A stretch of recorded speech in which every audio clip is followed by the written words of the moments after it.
It deals with the application of pharmacological principles in psychiatry, or in other words, it is basically describing the various psychotropic agents which we are using in psychiatry, the different classes of these drugs, and what are the basic principles governing their usage in different indications.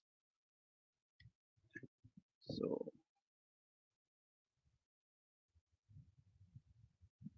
general pharmacology strategies which we need to have a idea about. First and foremost is the indication for which you are going to use a particular agent. You have to establish a diagnosis, and based on that and the symptom profile, you select the particular psychopharmacological agent to use in that particular patient. The choice of agent and dosage depends on the side effect profile, and as far as possible, our intention is to use the lowest effective dose for the purpose. Most of the psychotropic drugs tend to show a delayed response. Usually, they have a refractory period of around 2 or 3 weeks. Only after that, some discernible effectiveness tend to appear, and therefore, we need to psychoeducate the family member and the patient about the possibility of a delayed response or delayed improvement in the patients. This is very important as most psychotropic agents are likely to produce some or the other adverse effect. So, and that you need to tell the family members, take an informed consent, document the same in the patient's OPD or IPD slip, whatever the case may be. It is very important to save you from litigations which can happen in the future. And for women of reproductive age, if you are going to start a psychotropic agent, obviously you need to document and discuss the risk of teratogenicity possible with that drug. And most importantly, when you have started a particular drug or a medicine in a patient, you need to track how much and how far the patient has been compliant with that, the side effects which the patient has reported, and how the response as far as the target symptoms are concerned, how the patient is faring over a period of time. And management. Adjust the dosage for optimum benefit, safety, and compliance. And if you are not seeing the response which is as expected, then you can add an adjunctive drug to the existing treatment regimen, or you can increase or enhance the current treatment dose, or you can altogether change it. That depends on the how the patient is responding to the prescribed drug. First, we are going to discuss antidepressant. In your pharmacology lectures, you have learnt about various drugs which are used as antidepressant. There are a variety of antidepressant drugs which are available at the moment. We are using them depending on the patient's indication.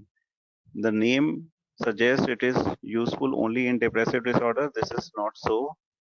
Antidepressants are useful in disorders other than depression, like schizoaffective disorders, anxiety disorders, obsessive compulsive disorders, panic disorders, social phobia, post traumatic stress disorder, premenstrual dysphoric disorder, and impulse control disorders, in addition to unipolar and bipolar depression, in which they are used. Obviously, in all other disorders, they are used as additional drugs to other medications which are useful in those diagnoses. So when we are going to start an antidepressant in a patient, we need to know certain general guidelines. The antidepressant efficacy is similar across all the categories, be it tricyclic antidepressant, selective serotonin reuptake inhibitors, selective serotonin norepinephrine reuptake inhibitors, and other antidepressant. Across all these different classes of antidepressant, the efficacy has been found to be similar. So the decision to which antidepressant to start in a particular patient is based on the past history of a response. If the patient has taken an antidepressant, showed a good response to it, it's all the more reason to start that particular drug also. Also, the side effect profile and the coexisting medical conditions dictate the choice of an antidepressant in a patient.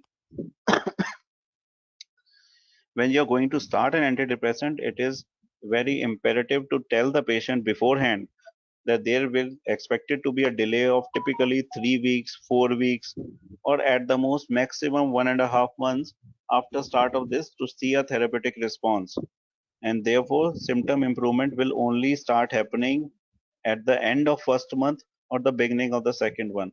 So if there is no improvement seen after giving an adequate trial, say of 8 weeks or 2 months at an adequate dose, then there is an indication to either switch to another antidepressant or augment the existing antidepressant drug. These are the various antidepressants which we are using in psychiatry. The oldest one are the tricyclic antidepressants. Then we have the monoamine oxidase inhibitors, selective serotonin reuptake inhibitors, which we call SSRIs, serotonin norepinephrine reuptake inhibitors, and novel antidepressants. The tricyclics are very effective, but they have got unacceptable side effect profile. Particularly, they cause lengthening of the QT interval, and they are pretty lethal in overdose. As we know that most patients having depression are likely, at least 10% cases are such in which a patient can commit a suicide or attempt one. In such cases, prescribing a TCA without supervision can be highly lethal, because even 1 week supply of TCAs, if a patient takes, it can be life threatening. And also they produce other side effects, like because of the antihistaminic, anticholinergic, and antiadrenergic effects, which are pretty difficult to tolerate for the patient. For these very reasons, TCAs are quite less prescribed these days. Though they used to be prescribed before the advent of other antidepressant, TCAs were quite widely prescribed, but now their prescription has reduced. Only in some cases we tend to prefer TCAs when we do not get adequate response with other antidepressants. TCAs comprise of tertiary TCAs and whereas the secondary TCAs. This depends on their amino acid chain. Among the tertiary TCAs, we have amitriptyline, imipramine, doxepin, and clomipramine. Here, the side chains make them prone to cross-react with other types of receptors. That is why it leads to an unacceptable profile of side effects, ranging from antihistaminic effects of sedation and weight gain, anticholinergic side effects like dry mouth, dry eyes, constipation, memory deficits, and even delirium can happen because of tertiary TCS, and antiadrenergic effects of orthostatic hypotension, sedation, and sexual dysfunction. They act predominantly on the serotonin receptors. Then we have the secondary TCAs. They are often the metabolites of tertiary amines. When the tertiary TCAs get metabolized in the body, they get converted into secondary TCAs, and here they primarily block norepinephrine. Their side effects are same as tertiary TCAs, but they are generally of a lesser degree. They are less severe, so they are better tolerated by the patients. Desipramine and nortriptyline are the two examples of that. We have monoamine oxidase inhibitors or MAO inhibitors as another class of antidepressant. Their mechanism of action is by irreversible binding to monoamine oxidase enzyme, which is involved in deactivating the biogenic amines. So by doing this irreversible inhibition of monoamine oxidase, the inactivation of biogenic amines like norepinephrine, serotonin, and dopamine is prevented. Obviously, their synaptic levels increase, and because of this, the antidepressant effect appears. And the side effects which can happen include orthostatic hypotension, weight gain, dry mouth, sedation, sexual dysfunction, and sleep disturbance. And if these MAO inhibitors are taken along with tyramine-rich foods or with sympathomimetics, hypertensive crisis can occur. So, which is quite detrimental and can be lethal also. And therefore, this precaution needs to be exercised. Another important complication that can happen if we are using MAO inhibitors with due to interaction with other drugs can be serotonin syndrome. Like if it is being used with some SSRI agent or with some sympathomimetic drug, serotonin syndrome can happen, in which symptoms like abdominal pain, diarrhea, sweats, tachycardia, hypertension, myoclonus, irritability, delirium can happen. It can lead to hyperparexia, cardiovascular shock, and death. And to avoid occurrence of serotonin syndrome, it is always advisable to wait at least 2 weeks before you switch on from an SSRI to a MAO inhibitors. While in case of fluoxetine, you need to wait for at least 5 weeks because fluoxetine has got a long half-life. The next category of drugs is selective serotonin reuptake inhibitors. This is the category of drugs which we are most commonly using, prescribing these days, thanks to the tolerable side effect profile of these drugs and the ease of intake. They block the presynaptic reuptake of serotonin, because of which the synaptic levels of serotonin shoot up, and it is this which is reduced in depressed individuals. Along with depressive symptoms, it also has treat anxiety symptoms. And the most common side effects which are reported with SSRI are GI upset, sexual dysfunction, anxiety, restlessness, nervousness, insomnia, fatigue, and dizziness. And the risk of cardiotoxicity, which was the problematic thing in case of TCS, is quite low. So even in overdosage, it is not as lethal as TCS are. But the problem with these drugs is there is a likelihood of discontinuation syndrome. If a patient who was taking SSRI for 2 or 3 weeks suddenly stops taking it altogether, then there is likelihood of occurrence of a discontinuation syndrome in which agitation, nausea, dysphoria can happen. And this can be very distressing for the patient and the family members. Among the various SSRIs, one is paroxetine. Paroxetine has got a short half-life and there is no active metabolite. So there is no risk of active metabolites getting build up in the body. And so the risk of hypomania, like switching from depression to an altogether different spectrum of hypomania, is quite low with paroxetine. And again, it has got a sedating property. Most SSRIs have got an activating property. They tend to activate the reticular activating system, and because of which, in the initial few days or first week of starting an SSRI, anxiety or agitations tend to increase. But with paroxetine, this is not the case because of its sedating properties. So initially, it provides a better relief for anxiety and insomnia. That is why in cases in which anxiety is the predominant feature, we tend to prefer paroxetine. And the and the cons are significant inhibition of CYP2D6 enzyme. It has a potential to produce weight gain and has more anticholinergic effects, and it is likely to cause a discontinuation syndrome. Sertraline is another SSRI which is very commonly prescribed. It has got a very favorable cardiac profile, weak interactions, so problem of drug-drug interaction is very low. In fact, his half-life is very short, so there is less risk of metabolites get built up in the body. It is less sedating when compared to paroxetine. And the cons are, it for maximum absorption, it requires a person to be full stomach. So it is usually prescribed after meals. Fluoxetine. It has got a long half-life, so there is decreased incidence of discontinuation syndrome, which was the problem with sertraline and paroxetine. It is good for patients with medication non-compliance issues. Initially, it can activate the reticular activating system, so anxiety can increase in the first week of starting fluoxetine. This information needs to be conveyed to the patient and the family members so that they should not be unduly concerned and they should not stop taking fluoxetine. And secondary to its long half-life, you can give 20 milligram tablet to taper someone of SSRI when trying to prevent SSRI discontinuation syndrome. And among the important cons of fluoxetine is the long half-life and its active metabolite, which tends to stay in the body for a long period of time. It has got significant interaction at the P50 enzyme level. So it is not a good choice in patients already on a number of medication. Like we see a number of cases of depression or depressive disorder in which they people are already on some other drug from some other department, like a antihypertensive they are taking, or a drug for diabetes they are taking, for Parkinson they are taking. In such cases, prescribing fluoxetine is fraught with danger because of its potential to cause drug-drug interactions and its long half-life. And this initial activation which happens with fluoxetine can be very distressing for the patient and can lead to non-compliance. So, and even the risk of inducing mania is pretty high with fluoxetine. So when you are prescribing fluoxetine, these precautions need to be kept in mind. Escitalopram, it has got a low overall inhibition of P50 enzyme, fewer drug interactions, intermediate half-life.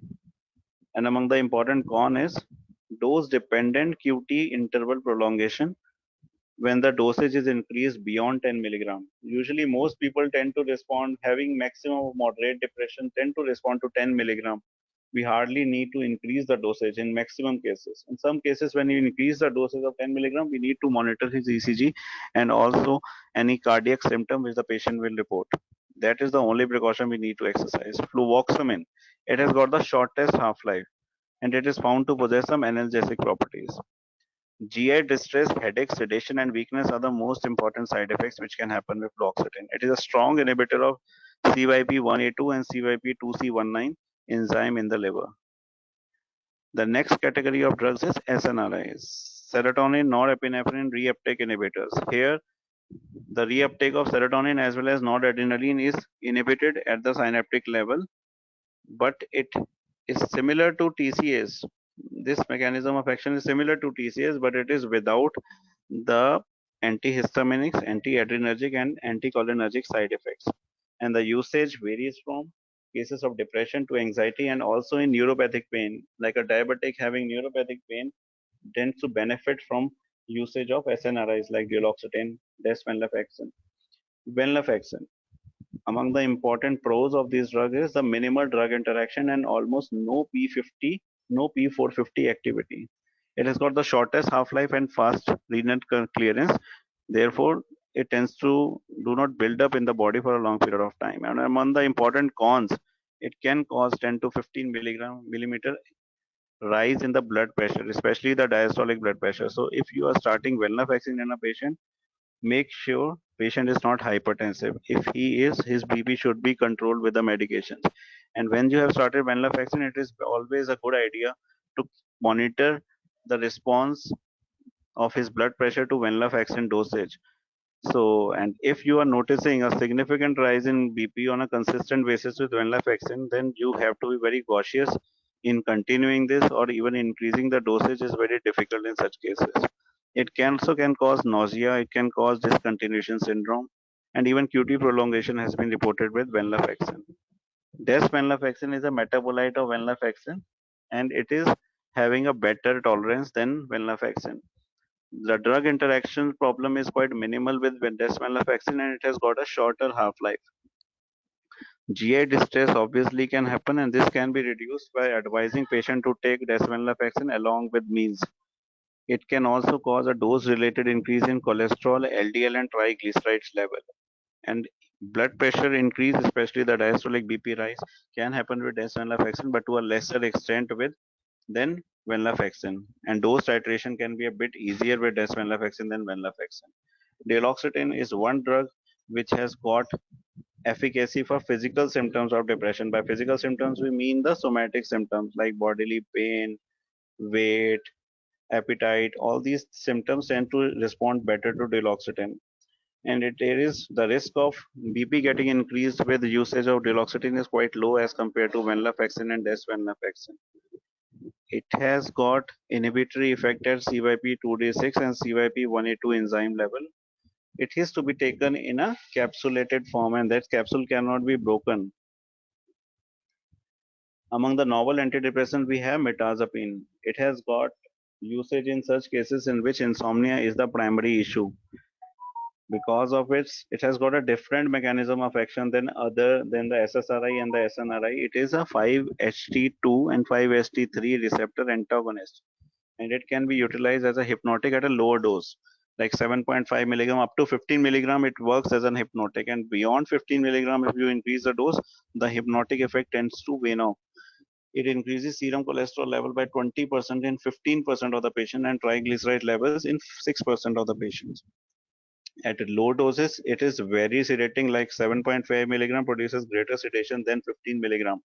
But at doses 30 milligram and above, it can become activating.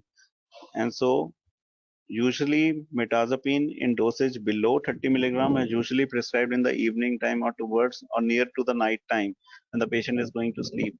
But if you are prescribing a higher dose, a dose higher than 30 milligram in a day, then the dose needs to be shifted to the morning time. Mirtazapine also tends to produce weight gain because it increases appetite. So this is again an important side effect that you need to keep in mind and advise and inform the patient beforehand when you are starting mirtazapine.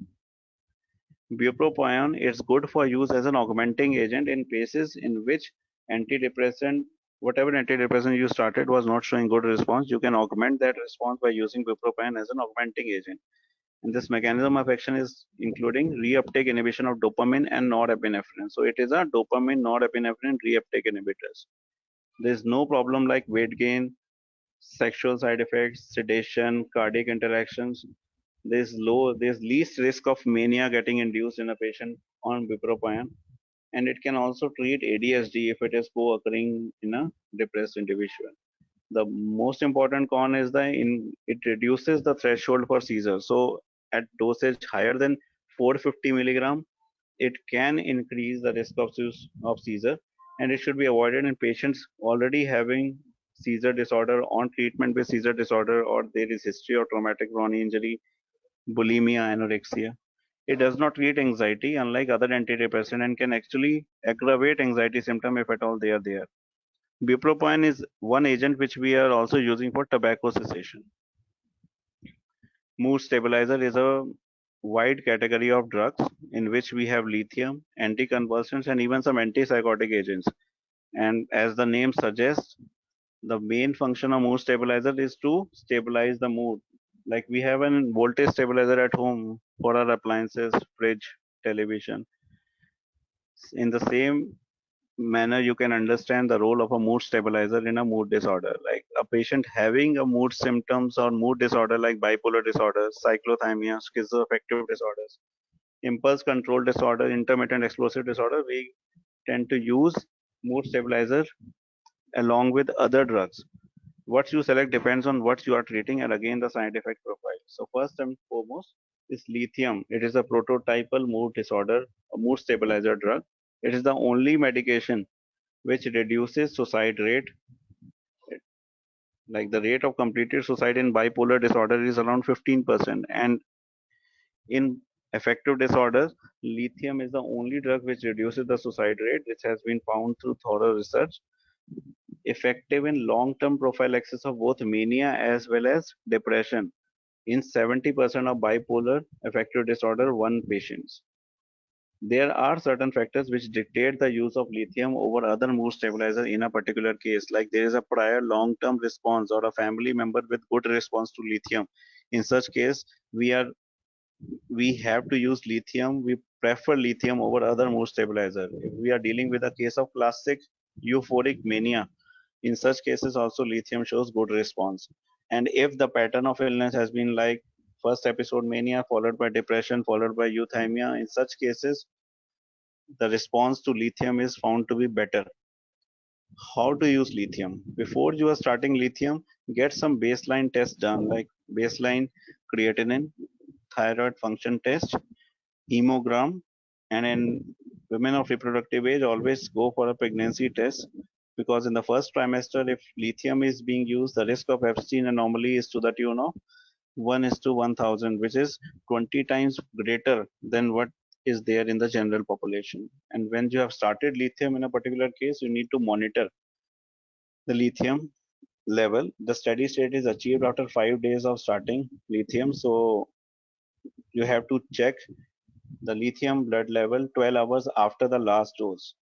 And once stable, you check every 3 months. And thyroid function test and the kidney function test needs to be repeated every 6 months. Our goal is to achieve a blood level in the range of zero point 0.6 to 1.2 milliequivalents per liter. Among the important side effects with lithium, the most common are the GI symptoms: reduced appetite, nausea, vomiting, and diarrhea, thyroid abnormalities, hypothyroidism, non-significant leukocytosis. This is an important side effect of lithium which we can use to our advantage in cases in which agranulocytosis or a leukopenia tends to happen, like a patient on clozapine for psychosis undergoes leukopenia. In such case, we can add lithium to the treatment regimen to get this effect of leukocytosis. It also produces polyuria and polydipsia because of its antagonism of ADH effect. In a small number of patients, it can cause interstitial renal fibrosis also. Some dermatological side effects like hair loss and acne can also happen. And in high doses, lithium can reduce seizure threshold, do cognitive slowing, and produce intention tremor. Lithium toxicity tends to happen when the blood levels cross 1.5 milliequivalents per liter. For mild toxicity, the symptoms include vomiting, diarrhea, ataxia, dizziness, slurred speech, and nystagmus. Moderate lithium toxicity tends to happen when the blood levels are in the range of 2 to 2.5 milliequivalents per liter. Nausea, vomiting, anorexia, blurred vision, clonic limb movements, convulsions, delirium, and syncope. And when the blood levels tend to exceed 2.5 milliequivalents per liter, full-fledged seizures can happen, oliguria and renal failure can happen.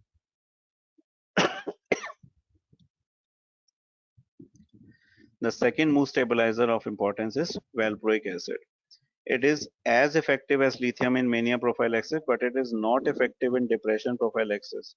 So there are certain factors which predict a positive response and these are the situations in which valproate is given a preference over other mood stabilizers, like we are dealing with a case of rapid cycling bipolar patient, comorbid substance consumption, mixed patients, mixed disorder, patients with comorbid anxiety disorder.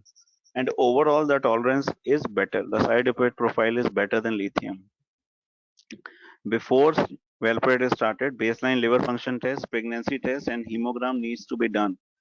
And it is always a good idea to start folic acid supplement in the women 3 months before conception, preferably if she is already on valproate. This is done with the intention to reduce the risk of teratogenicity to as low as possible. The steady state levels are achieved after 4 to 5 days. And again, the blood sample is taken 12 hours after the lowest dose to assess the blood level of valproic acid. And the target blood level to be achieved with valproic acid is between 50 to 125 milliequivalents per liter. And among the important side effects are thrombocytopenia, platelet dysfunction, nausea, vomiting, weight gain, elevated liver enzymes, sedation, tremor. The risk of neural tube defects is to the tune of 1 to 2%, and this is while in a general population the risk is only 0.14 to 0.2%, so the risk is increased with valproic acid. And this can be reduced by starting folic acid at least 3 months before conception. Even hair loss has been reported with valproic acid. Carbamazepine is a first-line agent for acute mania and prophylaxis of mania. It is indicated in rapid cyclers and patients having mixed disorder. And before you start carbamazepine, do the baseline liver function test, CBC, and electrocardiogram. Steady state levels are achieved after 5 days, and again the blood sample is to be taken 12 hours after the last dose. The target levels are 4 to 12 microgram per ml. You need to check the level, adjust the dosing after around a month because it induces its own metabolism. So the dosage requirement of carbamazepine tend to increase over a course of time in a particular patient. Among the important side effects are rash. It is the most commonly seen side effect with carbamazepine. Nausea, vomiting, diarrhea, sedation, dizziness, ataxia can happen, and even cardiac side effects like AV conduction delays have been reported. Among the very serious side effects with carbamazepine, though they are quite less common, but still they can happen, so we need to be cautious of this. Agranulocytosis, aplastic anemia are rare, but they can happen. And even water retention can happen because of vasopressin-like effect, which can result in hyponatremia. And the most important or the most important thing which we need to know when we have started carbamazepine in a particular patient, it is notorious for producing drug-drug interactions. So this is the in this slide I trying to my intention is just to show what drugs are there with which interaction can happen and that can increase carbamazepine level or decrease carbamazepine level. Drugs that increase the levels of carbamazepine in the body and can produce toxicity are acetazolamides, cimetidine, clozapine, INH, diltiazem, fluvoxamine, fluoxetine, erythromycin, clarithromycin, fluconazole, itraconazole, ketoconazole, metronidazole, verapamil, diltiazem. And drugs that decrease carbamazepine levels include antipsychotic drugs, barbiturates, phenytoin, and TCS. Valproate can increase or decrease carbamazepine levels. Carbamazepine is a heteroinducer. It increases its own metabolism and that of many other drugs, including estrogen, progesterone, warfarin, methadone, psychotropic drugs like antidepressant, antipsychotics, benzodiazepine, in addition to cyclosporin and theophylline. Lamotrigine is another mood stabilizer drug. Its indications are similar to other anticonvulsant. It is also useful in neuropathic and chronic pain. And before the medicine is started, you do the baseline liver function test. And when you titrate the dose of lamotrigine, you have to go a bit slow. Start with 25 milligram daily, give it for 2 weeks, and then you increase to 50 milligram, give it for 2 weeks, and then increase to 100 milligram.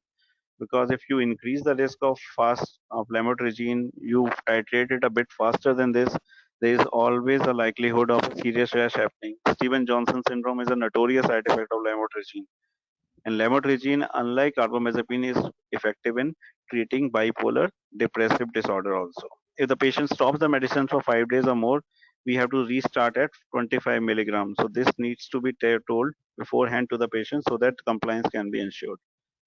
Among the important side effects, nausea, vomiting, sedation, dizziness, ataxia, and confusion. And the most severe and the toxic side effect is the Steven-Johnson syndrome.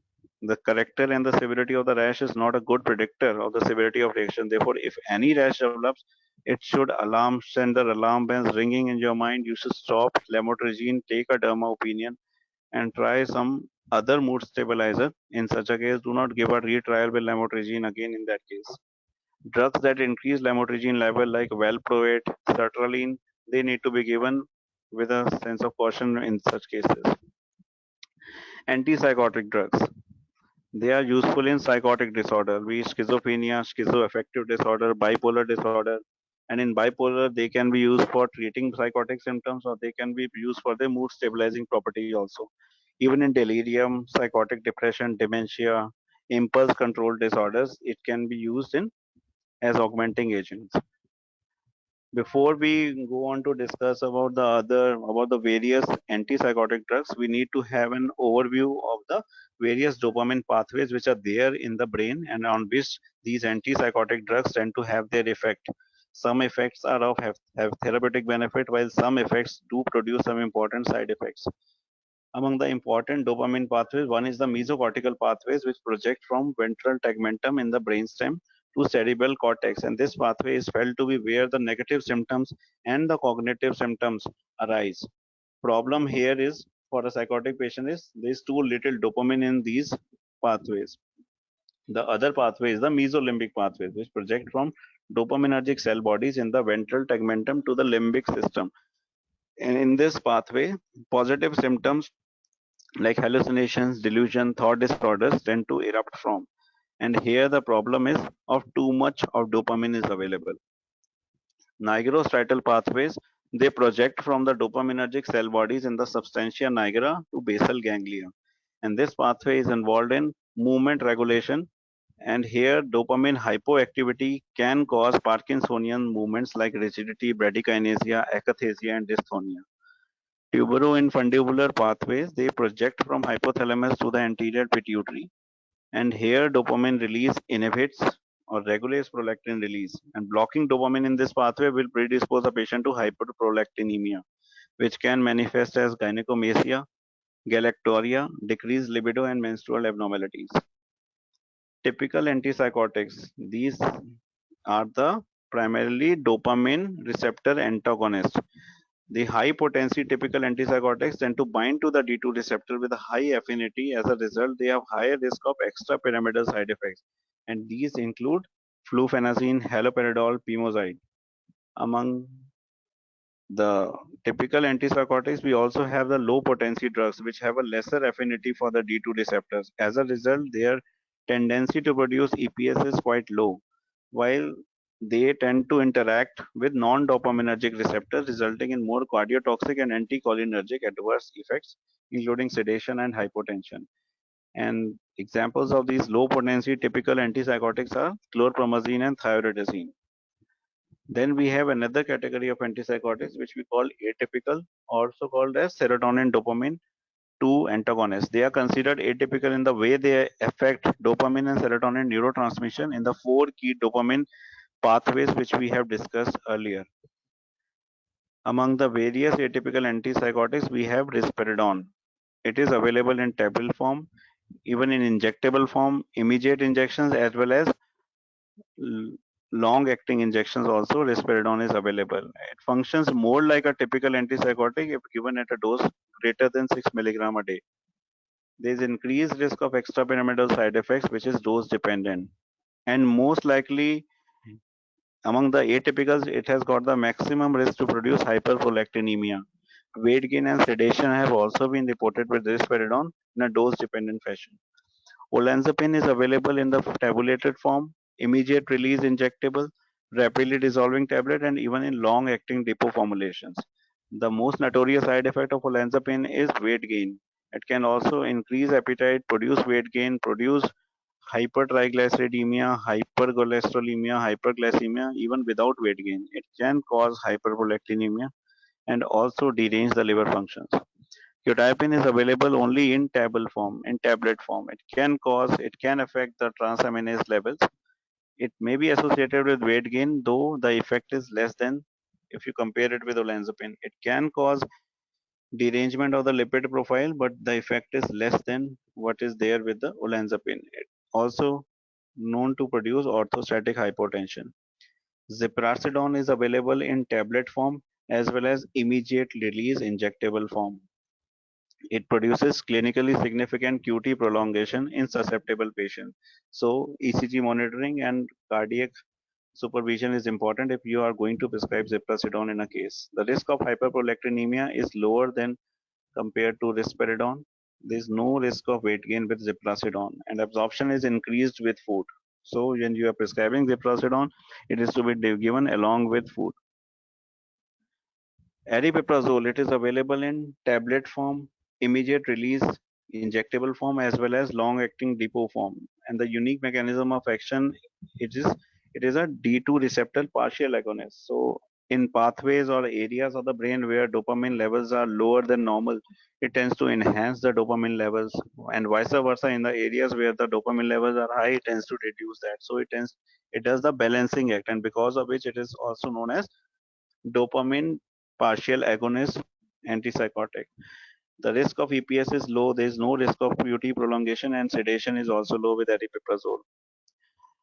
And the problem is CYP2D6 and 3A4 interactions, which aripiprazole has with other drugs, and that can produce intolerability because of akathisia and activation, which can happen. There is no risk of weight gain with aripiprazole. Clozapine is one antipsychotic which is reserved only for such cases where the patient has not shown good response to other antipsychotics. Treatment-resistant cases are the ones in which clozapine is being used. It is available in tablet form. It is reserved for treatment-resistant patients because the side effect profile is not very good. It is associated with the risk of agranulocytosis to the tune of 0.5 to 2% cases, and therefore when you are starting clozapine, you need to do weekly hemograms for first 6 months and then 2 weekly hemograms for the next 6 months, just to be sure that the TLC counts are not falling with clozapine. The risk of seizures is quite increased with clozapine. It is associated with more sedation, weight gain, and deranged liver functions. There is increased risk of deranged lipid profile, including non-ketotic hyperosmolar coma, and death can also happen with clozapine. Iloperidone, it comes in tablet form, needs twice daily dosing. It is a metabolite of risperidone only. The dose needs to be titrated over 4 days to 12 milligram a day in order to reduce the risk of orthostatic hypotension. The risk of EPS, akathisia, weight gain, and metabolic disturbance is low. It is an inhibitor of 3A4 and 2D6 enzymes, so it can increase the blood levels twofold of ketoconazole and fluoxetine. QT prolongation has been reported with iloperidone. It is not recommended for patients with liver dysfunction. Acinapine is an antipsychotic which can be given in sublingual form. BID dosing is required. You can start at the therapeutic dose right away. The risk of weight gain and metabolic disturbance is quite low. The risk of sedation, somnolence, and akathisia is there. It is not recommended for patients with severe liver dysfunction. And when you are giving it, you have to be very careful when you are co-administering it with a CYP1A2 inhibitor. Lurasidone is a new antipsychotic which has come forth, and it has got the advantages of not producing any weight gain, metabolic disturbance, QT prolongation. So tolerability profile is quite good. It has to be given along with food only, is associated with akathisia and sedation. Maximum dosage recommended is 40 milligram a day, and it is contraindicated if you are giving it along with some CYP3A4 inhibitor or inducer. Among the important adverse effects of antipsychotics, extrapyramidal side effects are there. Then you have metabolic side effects are there, orthostatic hypotension, sedation, nausea, vomiting. And apart from that, the important antipsychotic adverse effects which you need to know is tardive dyskinesia. It is involuntary movements of muscle that may not resolve with drug disinclination, and this can happen in 5% cases in a year. This is a very long term, only after chronic administration of antipsychotics for a very long period of time, tardive dyskinesia tend to appear. Neuroleptic malignant syndrome is a very serious syndrome which can happen with antipsychotic drugs. It is characterized by severe muscular rigidity, fever, altered mental status, autonomic instability, elevated white blood count, CPK level, and deranged liver function test, and it is potentially fatal. And extrapyramidal side effects like acute dystonia, Parkinsonian syndromes, and akathisia can also occur. Anxiolytics. Anxiolytics are the drugs which are used to treat anxiety symptom. This anxiety can be part of any anxiety disorder like panic disorder, generalized anxiety disorder, substance related disorder, and their withdrawal, insomnia and parasomnias. In anxiety disorder, often anxiolytics are used in combination with some SSRI or SNRI for treatment. Buspirone is an anxiolytic drug. It is a good augmentation drug. The mechanism of action is the agonism of 5-HT1A receptor, and this action is independent of endogenous release of serotonin. So in cases of depression having anxiety symptom, buspirone can be given as an augmenting agent. It does not produce sedation, and the problem with buspirone is that it will take around 2 weeks before patients notice result, and it will not reduce anxiety in patients that are used to taking benzodiazepine because there is no sedation effect to take the edge off. Benzodiazepine are also there, which are also important drugs which can be used to treat insomnia, parasomnia, and anxiety disorder. It is often used for CNS depressant withdrawal protocols, like for alcohol withdrawal, we can use benzodiazepine.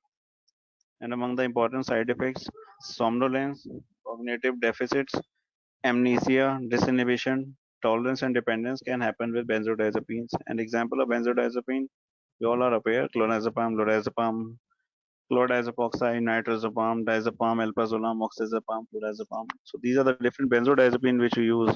Obviously, all these benzodiazepine tend to differ from each other as far as their half-lives are concerned, their tolerability profile is concerned. So that needs to be taken into account when we are prescribing benzodiazepine.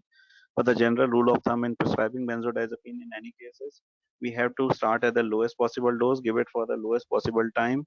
Usually, our intention is to continue benzodiazepine for a period not more than 1 month. Only after that, and if it is to be given for a period greater than that, then obviously the risk of dependence and tolerance is quite high. That needs to be told to the patient and the family member, and that needs to be documented also. This table just shows the various benzodiazepines which are available, like alprazolam, chlordiazepoxide, diazepam, flurazepam, their half-lives. So, with this, we come to the end of today's lecture.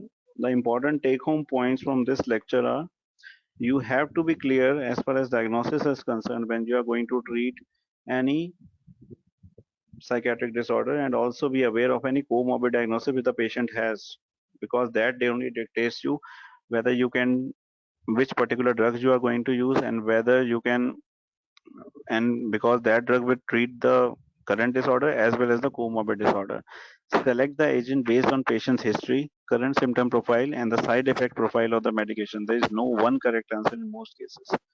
Monitor for efficacy and tolerance and adjust as indicated. If the patient does not improve, step back and rethink your diagnosis and treatment plan. Keep an eye on drug-drug interactions.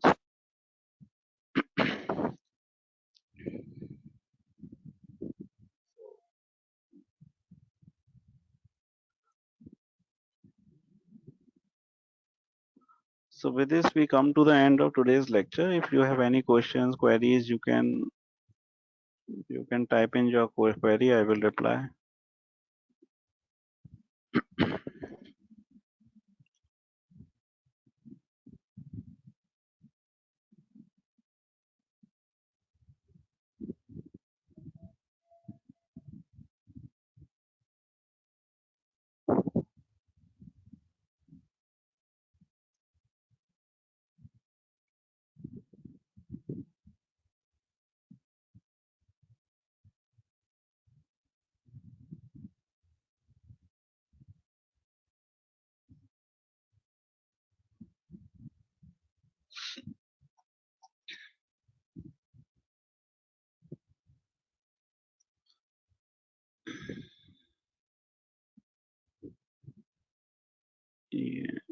You all can type in your queries, clarifications, whatever, any doubts you have of today's presentation.